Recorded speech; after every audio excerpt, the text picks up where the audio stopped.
Hello and welcome back to The Anecdotalist, Episode 11. I'm your host, Paul Packard, and with me as always, my co-host, Jason McKinney. Good to be back. Tonight we're going back to Alcatraz, but instead of talking about arguably the greatest prison escape in American history, we're going to be talking about the souls of the men who can never leave Alcatraz. And it's so funny because when I first started this podcast, I was looking for like all the inspiration I could get.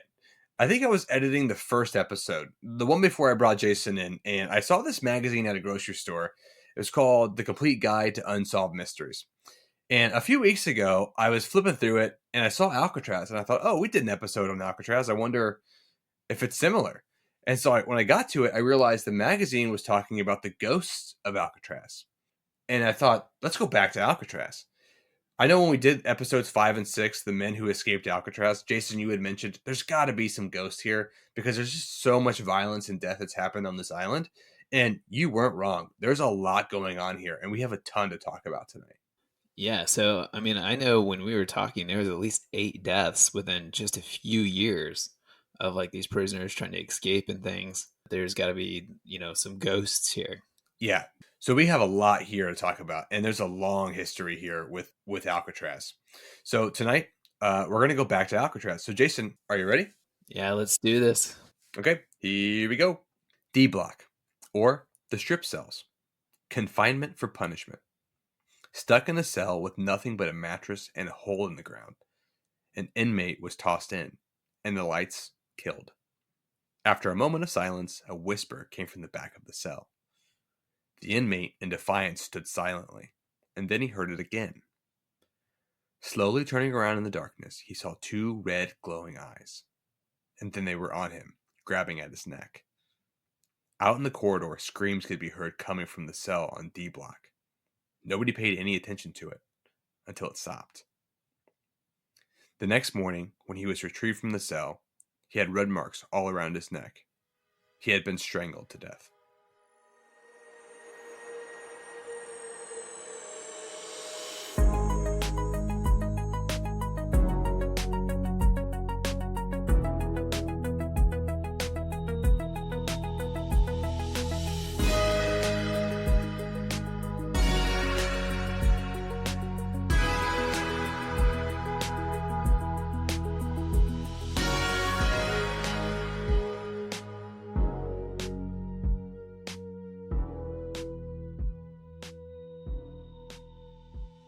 Oh my gosh, can you imagine that? You're going to prison, you're sitting in a cell, you're like, oh man, this has been a rough way to go. And all of a sudden, you turn around and there's 2 red glowing eyes staring at you. How much further could you be down in the dumps? Yeah, all the way at the very bottom. I mean, well, also the thing is that this D block, the strip cells, they were like solitary confinement. So these prison inmates, when they went here, they were going here for like punishment for something they had done. And so, yeah, this guy got the short end for sure. Murdered by a ghost in a strip cell. Oh, that's just not fair. The ghosts themselves are like, well, this punishment of being put in solitary confinement is not good enough. We're just going to off you. Yeah. Yeah. Man, and I kid you not, this red-eyed being there's a lot about this creature. And it comes up again and again and again. And it's pretty freaky. Dang. I bet you there was like no one that was disobeying the law after that in that jail.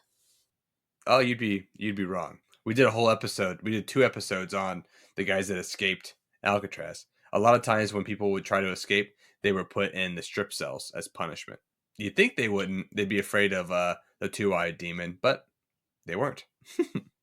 So interestingly enough, think of like old locations, prisons, hospitals, places where people were miserable or suffered and stuck to roam the halls as ghosts. What's interesting about Alcatraz is that's some of its spirits, but there's other spirits that predate the prison.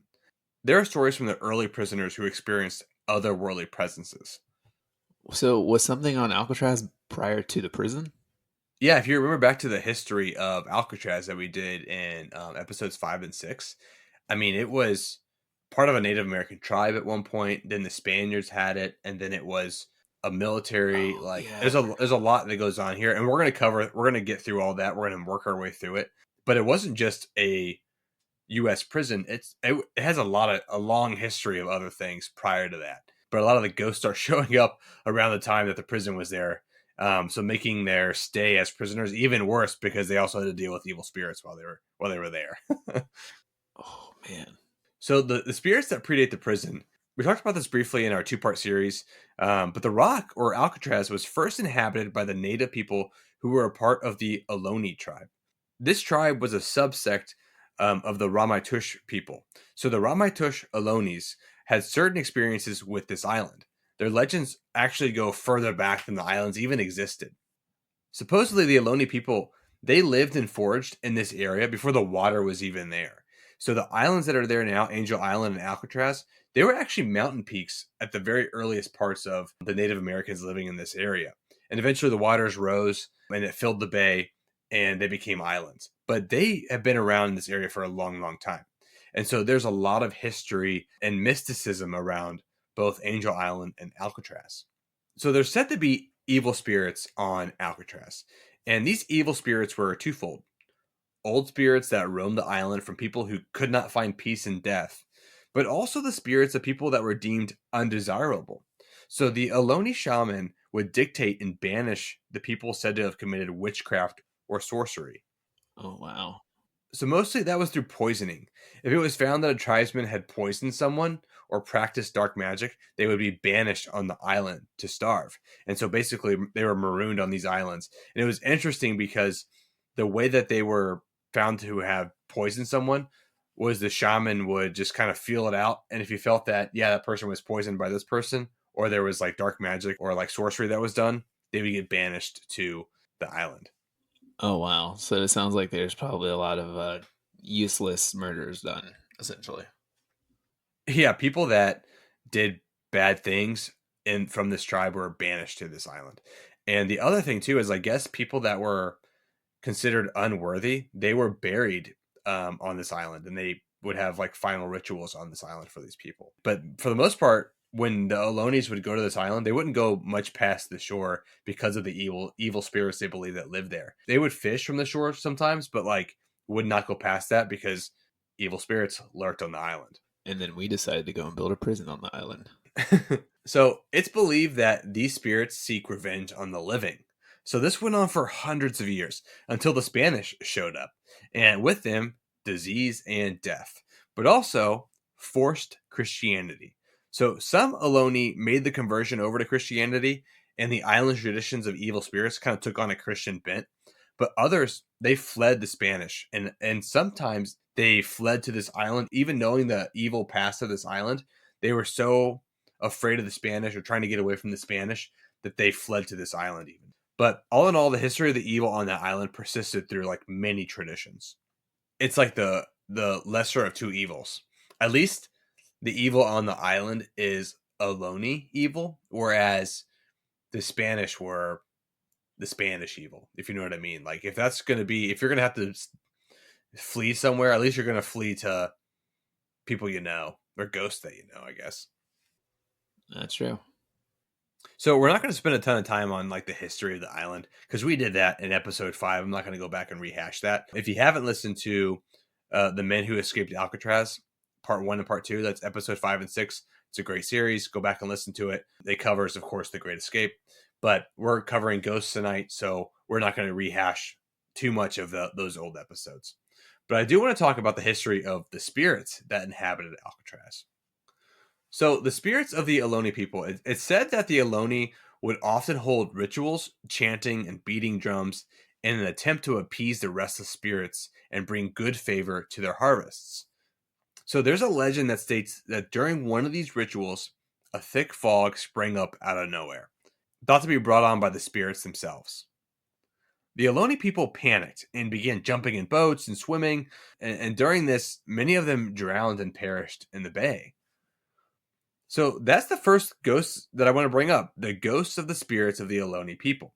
Many prisoners and guards have experienced whistling, chanting, and drums along the water's edge, followed by harrowing screams. Wow. So it's kind of like one of the escapees screaming, or is that the ghost? That's crazy. Wouldn't there be a bunch of smoke kind of surrounding this island to begin with, though, just because of where it's at in the bay? Like, isn't this supposed to be a pretty foggy area? Yeah, the Bay is notorious. I mean, San Francisco Bay is notorious for dense fog. The interesting thing is that specifically this situation, it seemed like it came up kind of rapidly, and I think San Francisco Bay is notorious for having like dense fog that kind of comes out of nowhere. Of course, when you're holding a spiritual ritual, trying to hold back the evil from an island, and all of a sudden this fog shows up. No one's staying around to find out. Yeah, yeah, it's like, yeah, this springs up from time to time, but what if it was the spirits? And as you'll find later, the fog causes some other things to happen with spirits and ghosts. So hold on to that thought. So I think we need to quickly talk about Alcatraz during the Civil War period. It seems there are like multiple spirits that are said to be seen from this time period. So Alcatraz became a sort of like fortification during the American Civil War, and it also housed Confederate prisoners of war. So the prisoners of war were said to be held in like pretty poor conditions and just overcrowded overall. And so many of them actually died of disease.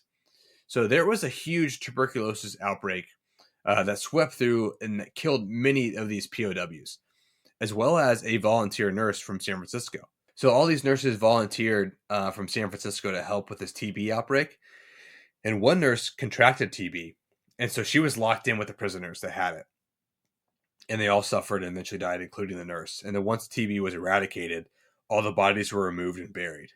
Oh, that sounds really, really sad. I mean, there's like probably 50% of our ghosts right there. Yeah, there's a lot of ghosts. If you've seen the show Ghost on CBS, it is one of my favorite TV shows. I don't know why it's so fun. I love that show. There's a bunch of ghosts in the basement that died of like this. Oh, shoot. What do they die of? They died of some disease, but it's hilarious. You have to watch it. Yes, I've seen like the first few episodes. Yeah, it reminds me of that where like there's like five or six ghosts from the show, but then in the basement there's like 20 ghosts all that died from the same disease because they all died on the property. It's a wild show. I love that show. It kind of reminds me of that. All these ghosts that died of TB, including this poor volunteer nurse who contracted the disease and died on Alcatraz. So by 1901, it lost its position as a military fortification and held more prisoners of war from the Spanish American War. So it was around this time that reports of ghost drums were being heard on the island. So this by 1901, this is kind of like the first time people start talking about ghosts from like I guess the American side of Americans being on this island and seeing activity. Now I know just a moment ago we talked about the Native Americans that lived here, and these drums are typically attributed to the Native Americans. I think in some cases, sometimes the drums are also attributed to like the military presence of the Civil War, but as you'll see here soon, it's mostly the Ohlone people these drums are attributed to. So a trooper on watch heard the beat of drums. This was like 1901 or 1902, and he was curious, so he approached where the sound was coming. The sound grew louder, the drums kept getting louder and louder, and once he got to the parade grounds, the drums stopped. Something was drumming. He followed it. Drum stopped. Super weird. You're like, why drums? As we get closer, we'll find out some more here in a second. Now, my other question here is like during this military time, didn't they use drums to dictate on when they started the charge and stuff? I think drums are typically associated with military, especially when you think of this era, because you had to kind of keep a beat, and it's hard to relay information in say like pre-radio time periods, like pre-World War One, even maybe even before the Spanish American War. You had to drums were utilized to communicate in wartime, and so I think that's why sometimes the Civil War fortification ghost era is attributed to some of the drums, but this next story will put it more into perspective for you. So another instance of drums was heard in the 1940s during World War II. So if you remember back, we talked about the inmates who would do military laundry. Alcatraz wasn't just used for military laundry. They also had torpedoes and mines that were stored on the island. So anyway, one night when five men were stacking a new supply of torpedoes, they heard drums and they decided that's weird. Let's go investigate. So they approached the docks where the sound was coming from, and as they turned the corner, they saw Native Americans sitting around a fire And some of them were playing drums, and others were dancing to the beat of the drums and chanting. So they're like, okay, we got to break this up. You can't have a fire near the docks. So they go to break it up. They approach the group. They basically tell them it's federal land. You're trespassing. And so as they get close to the group, the Native Americans, the whole group, vanish, gone immediately. Oh wow. I wonder like why at this point in time these Native Americans decided to show up. Like why the ghosts of the Native Americans decided to show up at this point in time. No, I think it's just an apparition. I think with a lot of ghosts, you just see from time to time they show up. There's a lot of theories as to why people see ghosts. Sometimes the thought is that ghosts aren't like ghosts of people, like a spirit of someone from long ago. It's people seeing a mirror image of something that happened in the past, but somehow this dimension and their dimension, that time period, overlaps in a way where they see into the past. And if that makes sense. The thought here is that these five guys, they hear these drums, and of course the drums are a repetitive thing that happen over and over on Alcatraz. Guards saying they hear drums and stuff. And these specific men go hearing these drums, and they go and they see what supposedly is a ritual happening to appease the evil spirits on the island. So remember we talked about the Native Americans in the past doing these rituals to appease the evil spirits. This is one of those rituals that somehow was seen by these five men. Either it's them as ghosts or apparitions, or somehow they were seeing into the past these ghosts doing this. Either way, they saw these ghosts, and when they approached them, they got close enough, they all disappeared. Kind of similar to that trooper who heard the drums, and when he got close enough, the drums stopped. Oh. This next part's going to get a little scary. When I was reading about this and writing this outline, I actually stopped part of the way through because I wasn't feeling it. I was like, I gotta go do something. I gotta go pray or something. This next part is a little scary. And like we've said in the past, all of our ghost episodes, we're doing our best to have as light of a ghost episode as possible. We're not trying to get too dark or deep or anything like that. This might get a little dark for some people. For other people, it's probably like you guys are barely even getting into anything crazy. But for us, Jason and I, we're doing our best to avoid anything too deep. When I was writing this up, I was like, man, this is freaking me out. I was sitting in a dark room. I was in my living room by myself at night typing this, and I was like, I'm getting scared. So let's go. You ready for it? What you're saying is we need to get you like a little Indian drum. Yeah, this has nothing to do with Native Americans. Or maybe it does. I don't know. Uh, Yeah. All right, here we go. So we're going to talk about the most notoriously haunted location in Alcatraz, which is cell 14D. And so if you look up anything, any articles about Alcatraz, this is like the main story. This is the main ghost story that comes up quite a bit. And I want to first explain this cell block. We mentioned this earlier, but there's 5 strip cells on D block. So basically, unruly or violent prisoners, they'd be sent here for punishment. So these cells were different in that they were pretty much bare. The inmate had a toilet, a mattress, but the mattress was taken away in the morning.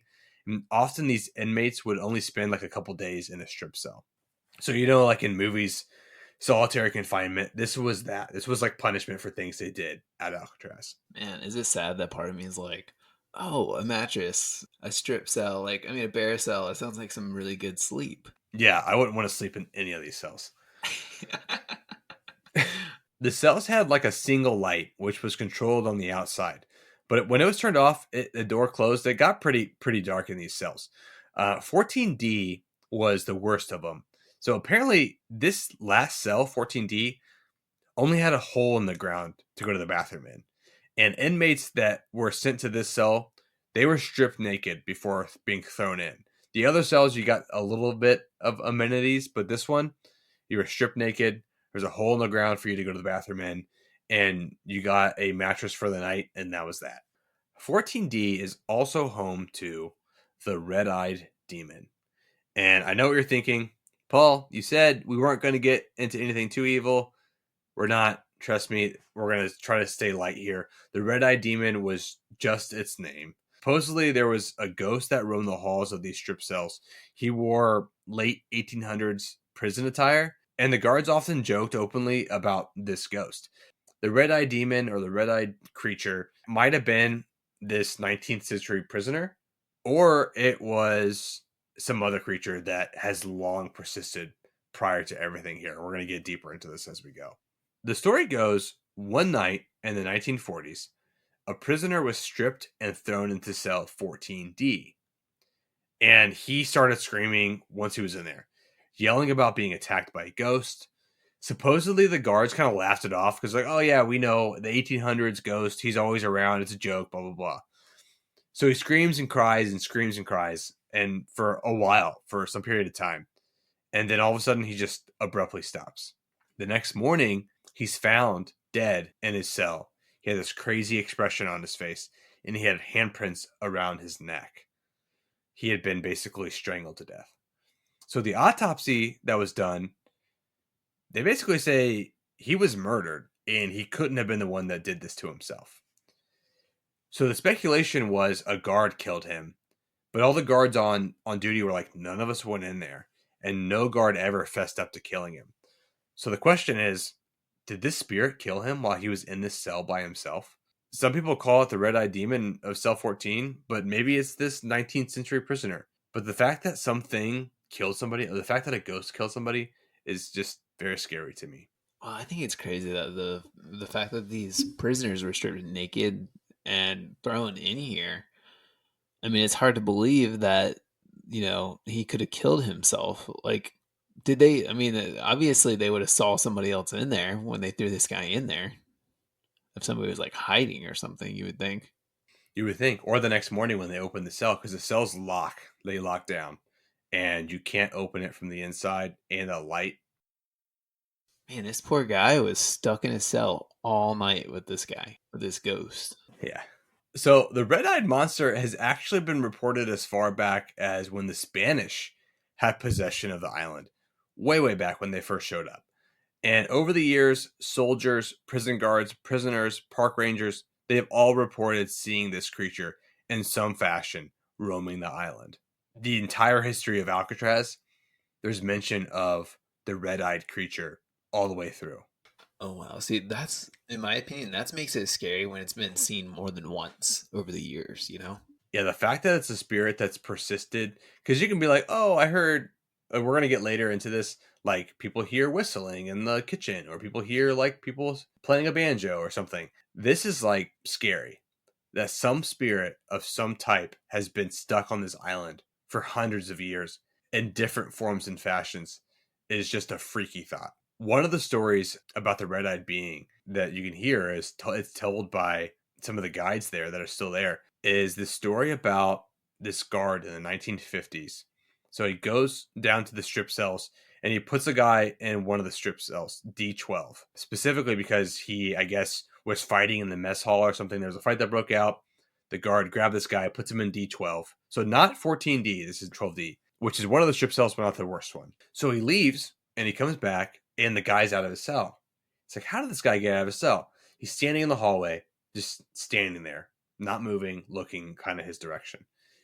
And the guard says, why are you out of your cell? Stay where you are. And he starts walking towards him. The person just stands there, doesn't move. As he gets closer and closer, he realizes something's off. This doesn't look like a person. And as he got close, about 10 feet away, he stops and he's staring at this thing. And it has deep red eyes. And it's just standing there looking at him, like defiantly looking at him. And while he's there, he's basically trying to figure out how do you approach this thing. He thinks it's a person, but maybe it's not. It turns around and like kind of walks behind the corner, or goes back and walks behind the corner. So the guard chases after him. He thinks somehow somebody that's not supposed to be in the prison is there. He walks around the corner, nothing is there, and right as he does, something shoves him to the ground like violently. He falls to the ground, scrapes his knees, scrapes his hands. He turns around, nothing's there, and he looks, and down the hall where he was standing close to 12D is that figure. And it walks into 12D and it disappears. And he runs over the 12D and looks in, and the prisoner's in there. And he's like, wasn't me. Basically. But like, this thing is attacking and hurting people, which you don't hear much of. Usually you hear of like ghosts and like, oh, there's this. You don't really hear of ghosts injuring, killing, or hurting people. But this thing, there's multiple stories of it either A, killing people, or B, hurting people, which is terrifying. That's gotta be like the scariest thing. Like you see something with red eyes, you're thinking, okay, it's just like somebody messing with me. You go chasing after it, and you come around the corner, and it's just standing there and shoves you down to the floor. I'm not gonna lie, I would probably pee my pants at that time. You come around the corner, and there's something with red eyes just standing there waiting to shove you down. Yeah, I would no longer be a guard at Alcatraz if that was me. I quit. Not even putting in 2 weeks. I'm putting in my next 2 minutes. I'm out of here. So we're not quite done with Cell 14D. One of the books I read, it's called Ghosts and Legends of Alcatraz by Bob Davis and Brian Clune. And in this book, so Davis, he has an experience in 14D, and this is kind of what drives his paranormal experiences throughout his life. He then creates an institution. He writes this book.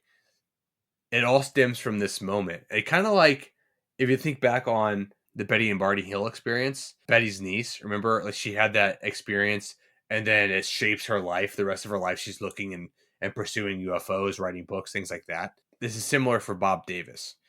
He has this experience. He's like 13 years old. It's 1973. He's on a tour of Alcatraz, and they get down to the strip cells. And at the time, the tour guides would pick somebody from the crowd and say, "Hey, would someone want to go into 14D? We're going to close this off. You're going to be in there by yourself, locked in." And so Bob Davis, he's 13. He's like, I'll do this. He goes in, they close the door, and he's standing there for a second, and then he feels something grab his shoulder, and it whispers in his ear, "You're mine." At which point he freaks out and starts screaming, and they open the door, they let him out. And later he joked like, "Hey, I walked into this cell an atheist, and I walked out of that cell a Christian." Like he fully believed in good and evil after being in that cell because something talked to him, something grabbed him and said, "You're mine." And from that moment on, this guy's been like a paranormal hunter or experiencer. I don't know, but he wrote this book, and I read the book and some other articles for this episode. I mean, he did a really good job compiling information, but Cell 14D is terrifying. And so apparently it was so common that they eventually welded the doors open. So you can go there now and you can step into the cells. They're now welded open. You can't go and get locked in anymore. And so apparently there was another story of this lady who complained about being groped in one of the cells too. Like she walked in, it wasn't 14D, it was one of the other strip cells. She walked in and was looking around, and the door just closed on its own. She starts freaking out, like, why is this door closed? And while she's yelling to be let out, something was grabbing her and grabbing at her, and she's screaming to be let out. And the door opens, and she immediately stops being grabbed. She reported it, like, hey, something was in there grabbing me while I was in there. And so many tourists had dealt with this and felt this that they're like, okay, we're not going to let people go into these cells without these doors. So all the doors are welded open. But even now, you can walk into these cells. People say it feels really scary. You feel weird, a heavy presence when you're in these cells, and the temperatures like change and switch. So there's still something about these strip cells that happen, and a lot of presence and a lot of evil in these cells, which is, if you think about being in confinement for a punishment, it's even worse when you're in there and there's like evil spirits kind of lurking in there with you. So I mean, you got to think about this though. Like, I have no doubt that there's probably something evil here, because like you got the people back during the Indian times where they would get sent to this island to die. I mean, there was some probably evil stuff there. They probably sent all of their people demon possessed or people that did witchcraft. They probably send them to this island to die.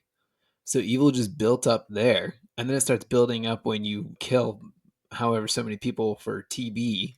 Evil gets built up from there, and then evil gets built up from all these criminals. And I'm sure some criminals have some kind of evilness in them that kind of just still manifests in the exact same place.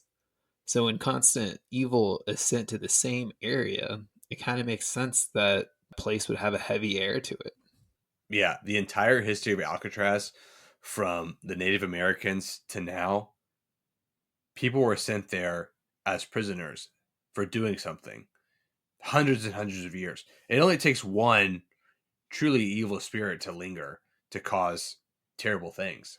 I mean, if you think about when you kind of put everybody in one spot that you consider to be bad over the course of hundreds of years, one of them might have some type of evil attached to it. Who knows? But yeah, it's pretty freaky. So at this point, I think we're done with 14D.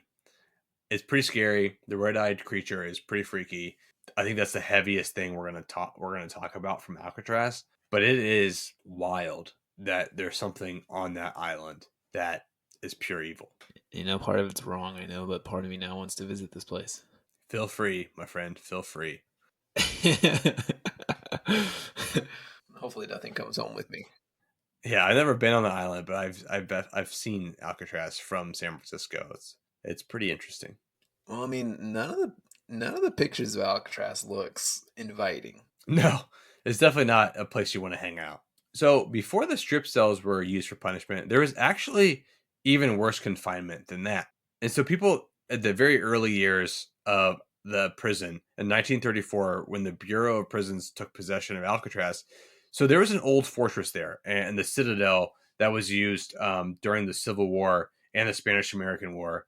That was all torn down, but they kept the basement of that old fortress where they store like the magazines and other storage just for like wartime means, just for things that they left down there for it was a fortress.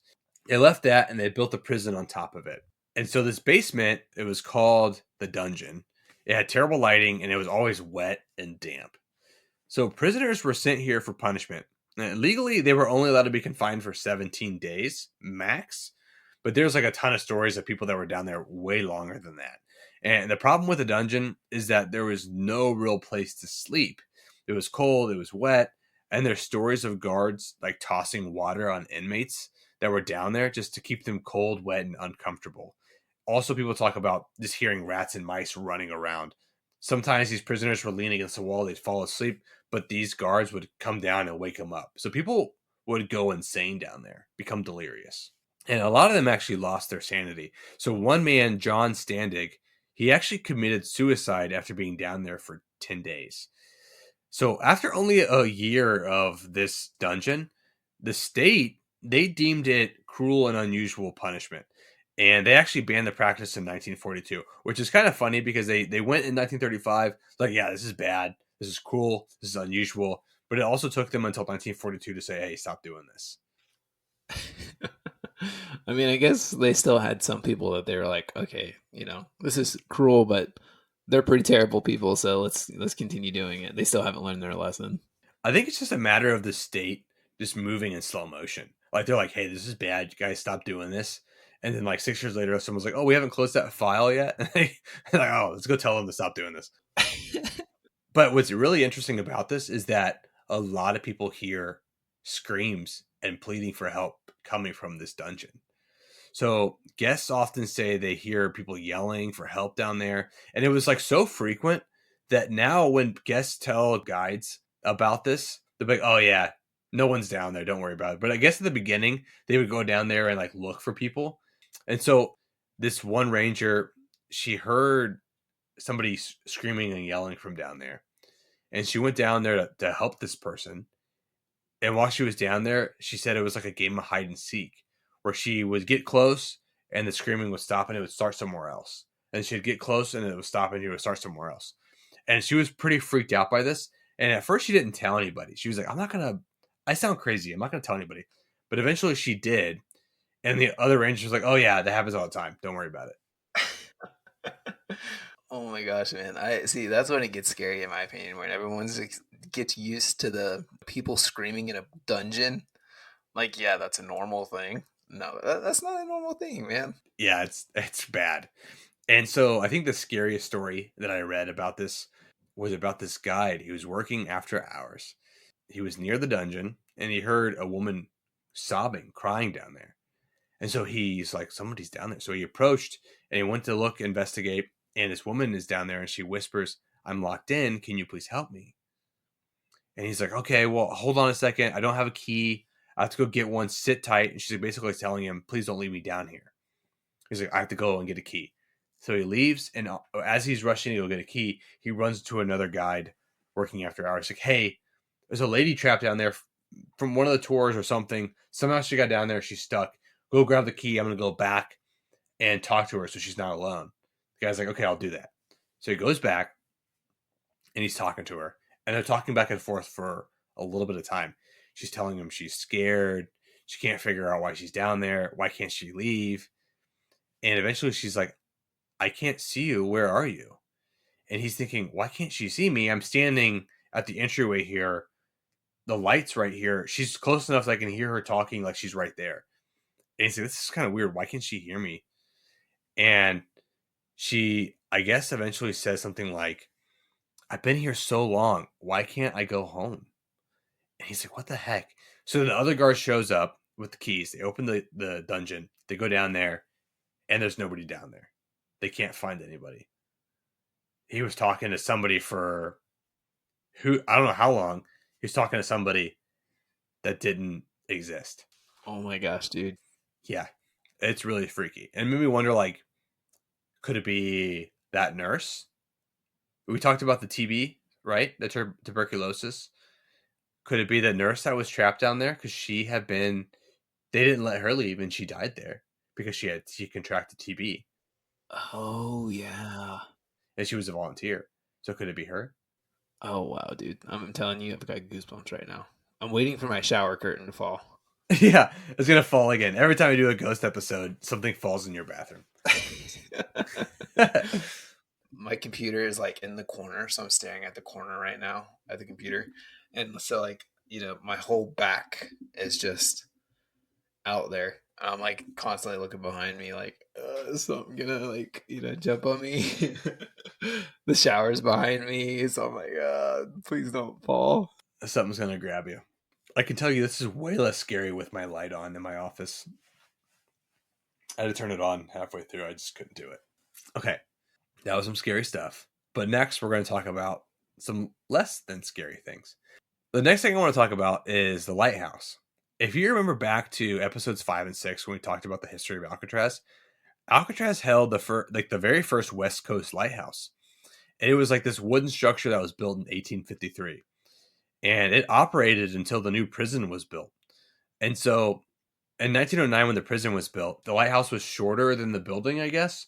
So they basically tore it down. They built this brand new 90-foot lighthouse that you can still see today. But the old wooden structure that stood for, what, 55 years, 56 years, it's gone. It was torn down. And you're probably thinking, like, okay, what's the point about, why are we talking about a lighthouse? Well, the first keeper of the lighthouse, James A. King, was found dead in the lighthouse of mysterious circumstances. No one knows why he was dead there. And supposedly, you can hear moaning from the area where the old lighthouse used to stand. And so the lighthouse apparently will just show up sometimes. When there's like really deep fog, people say they see the old wooden lighthouse still standing there. And so one of the stories goes, I guess sometime in the 40s, a guard was investigating a weird moaning sound. He heard moaning. He's like, what is this? He walked over to where it was. It was deep, thick fog. It was early in the morning, like 2 or 3 or 4 in the morning. And as he approached the area where he was hearing the moaning, all of a sudden the old lighthouse just materialized. It was there in front of his eyes. And he's like, this isn't supposed to be here. And as quick as it appeared, it disappeared. And so he quit at the end of his shift. He's like, I'm done. I'm out of here. But this old lighthouse, which is funny because it's like, why the lighthouse? Why? It's not a spirit. Why would the lighthouse appear and disappear? But supposedly on really thick, foggy nights, the old lighthouse comes back. It's helping all the other ghost ships, dude. Yeah, it's hoping all the ghosts find their way to the afterlife. Avoid this island. Don't get stuck here. I'm telling you though, this guard, that's me right there. Some weird stuff happens, I'm out. Into my shift, I'm done. Don't mess with it. I know, I'd be the same way. It's like, what was the episode? The Myrtles Plantation, when the guy at the front, what was his name? The doorman?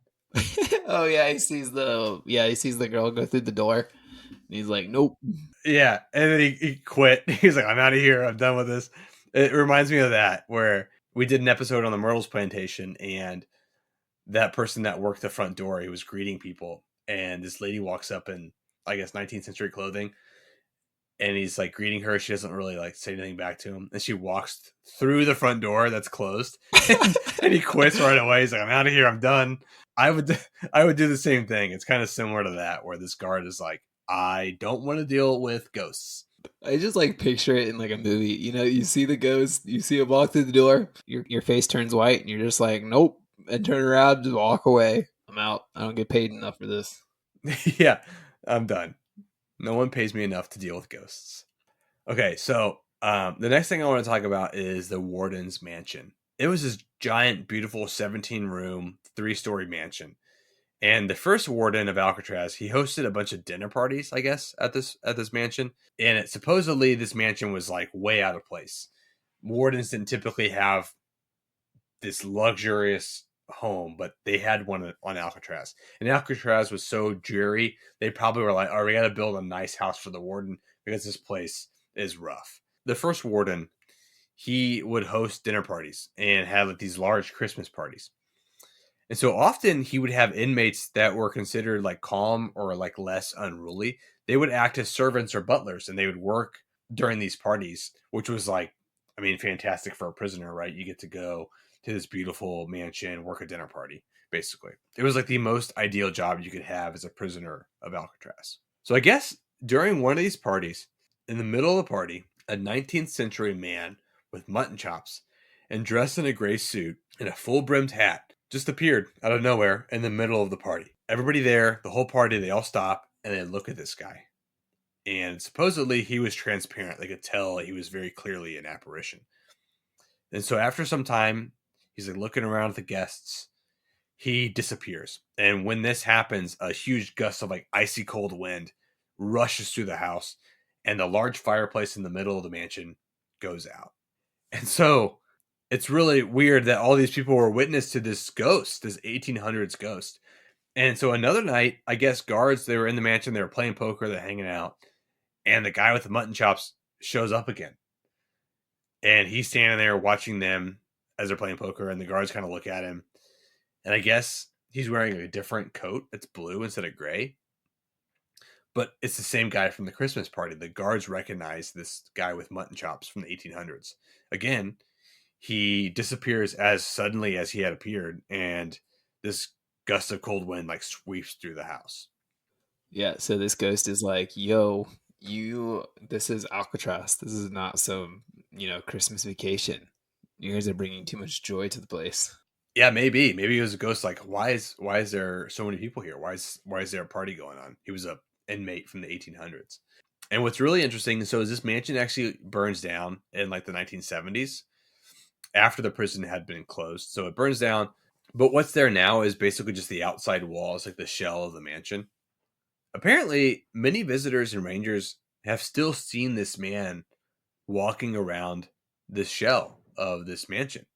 And there's even reports of like an old lantern moving around among like the rubble of the mansion. And so even like on thick, foggy nights, they see somebody walking around in the shell where the mansion used to stand.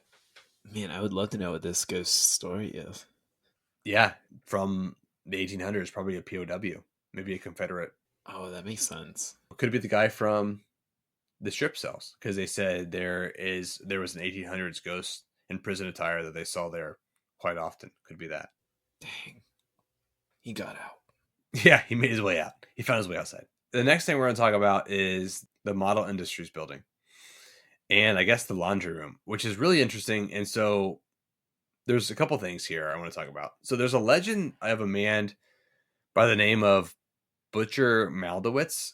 He was supposedly killed in the C Block laundry room. And it's a legend that I guess extends really far back. And you can read about this ghost haunting the C Block laundry room pretty much everywhere. If you look up Alcatraz ghosts, this guy comes up. But what's really weird is that Davis and Clune in their book Ghosts and Legends of Alcatraz, they claim that there was never a man by the name of Maldowitz imprisoned at Alcatraz. And even more than that, there was never a C Block laundry room, which I think is really interesting.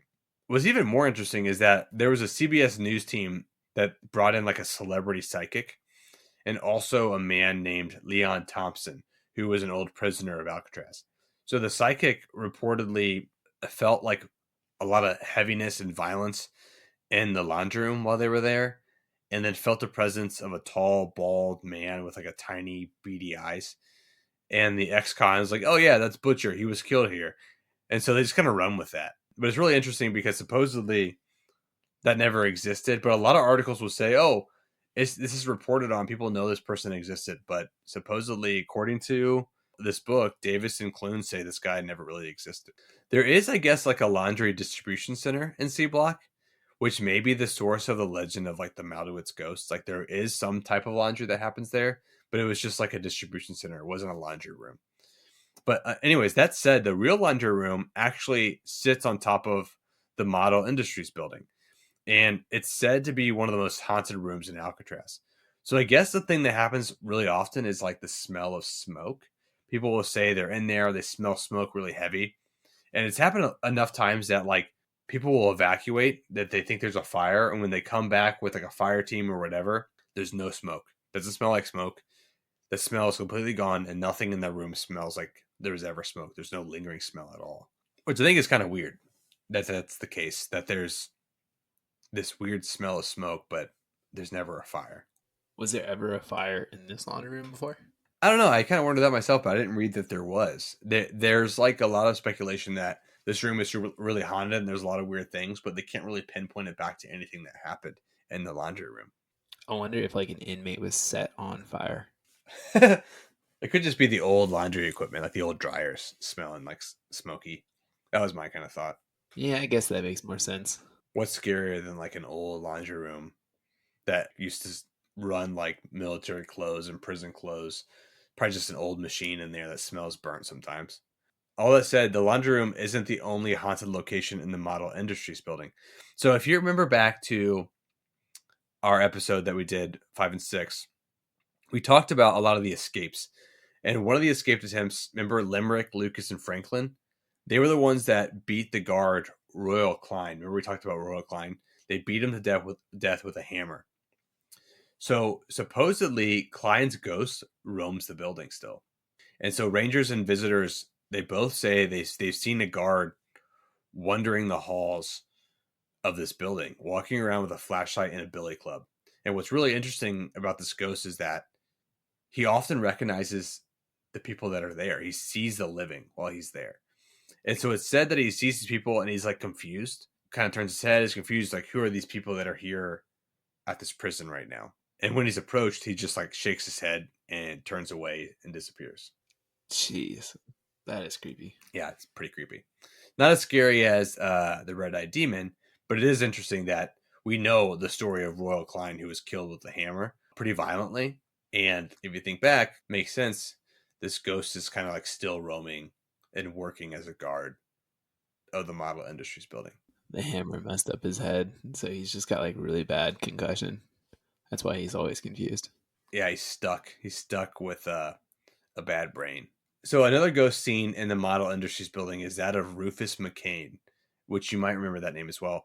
He was shivved to death by a man named Henry Young. And so it's said that I guess people see his ghost as well here.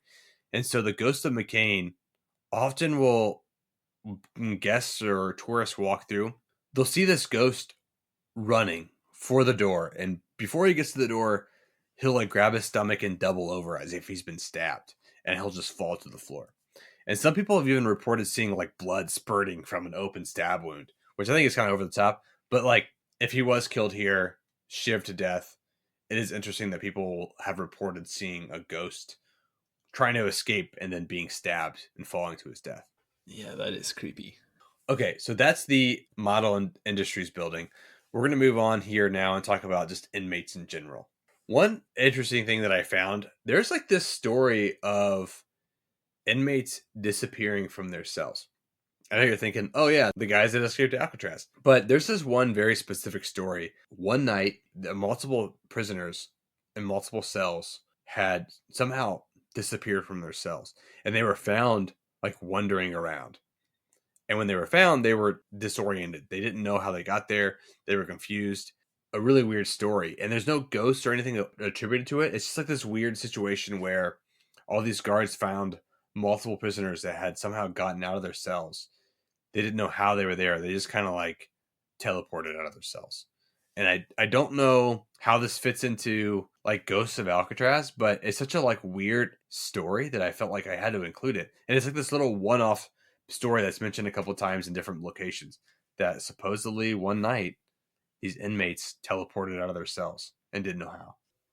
Yeah, it's just like oh no, we were, we got caught. Okay, everybody pretend that you're confused and you think, you don't know what happened. Yeah, I was kind of thinking the same thing. Were these guys trying to make an escape and then they got caught and they just like, oh, I'm so confused. How did this happen? That would make sense. Just plays really stupid. But the question is, how'd they get out of their cell? How did so many of them get out of the cell without chiseling through the wall or opening the doors? Like, it's just like this weird thing. Like, yeah, maybe they made an escape, but how did they do that? Yeah, that is kind of weird. Yeah. And again, I don't know how this really fits into this episode, but I felt like it was necessary to bring up because it's like an otherworldly, weird situation that you can't really pinpoint why it happened, but it happened. So we're getting really close here to the end. And what I want to do here as we wrap up is I want to talk about like some ghosts of some really notable prisoners of Alcatraz. One of the prisoners, the Birdman of Alcatraz, Robert Stroud, he's a famous prisoner of Alcatraz. I guess he was like a really unruly prisoner. He was in for murder.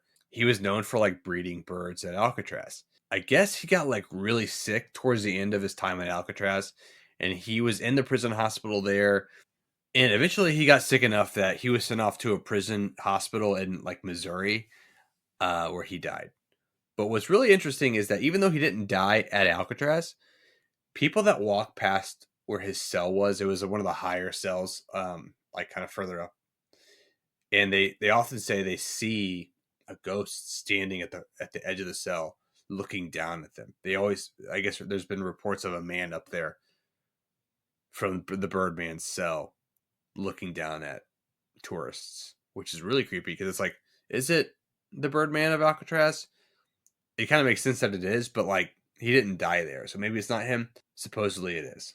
I'm still trying to get over the fact that he bred birds in a prison Yeah, it's kind of like, and that he's somehow known as violent and evil.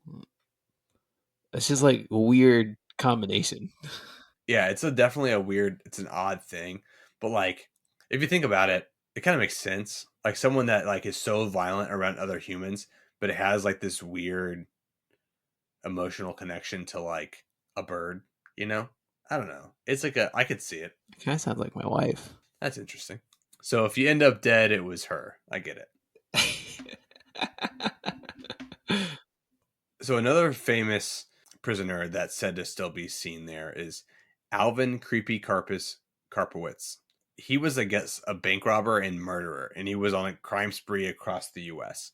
And so he just robbed banks, killed people in the process, and he was finally caught and sentenced to Alcatraz. So he worked in the kitchen, and I guess you can look it up. Like if you look this guy up, you can see a picture of him in the prison, and he was called Creepy Carpus. That was his nickname because like when he smiled, he had this like really creepy smile.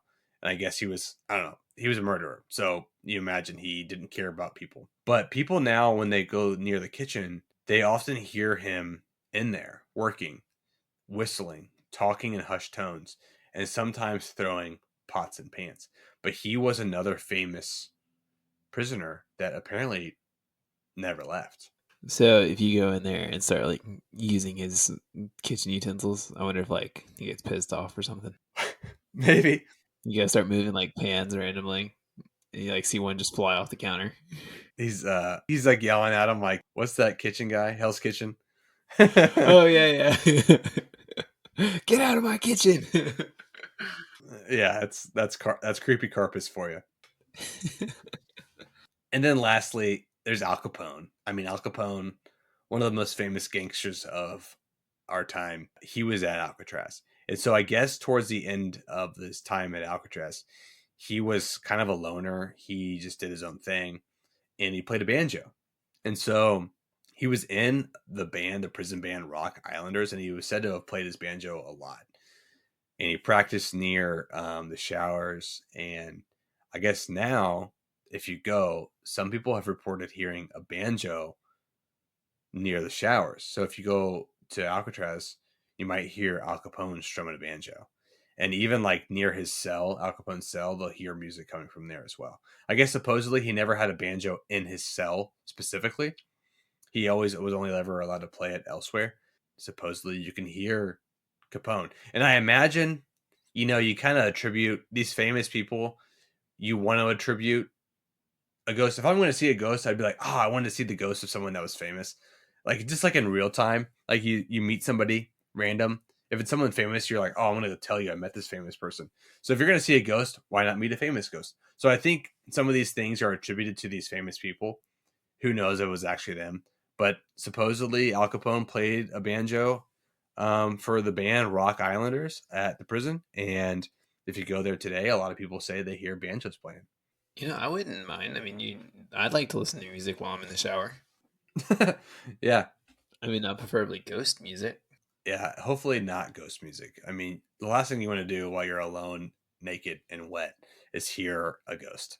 Not really in the best position to like defend yourself, naked and wet. You got red eyes staring at you while you're taking a shower, and then you got the ghost music going on, and a few doors down, you hear pots and pans like running around in the kitchen. I mean, just another day. Yeah, and you leave, and there's Native Americans playing drums on the shoreline.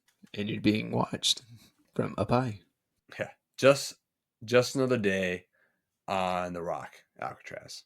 The Birdman of Alcatraz, though, that sounds like a supervillain. Isn't there a Birdman in Spider Man?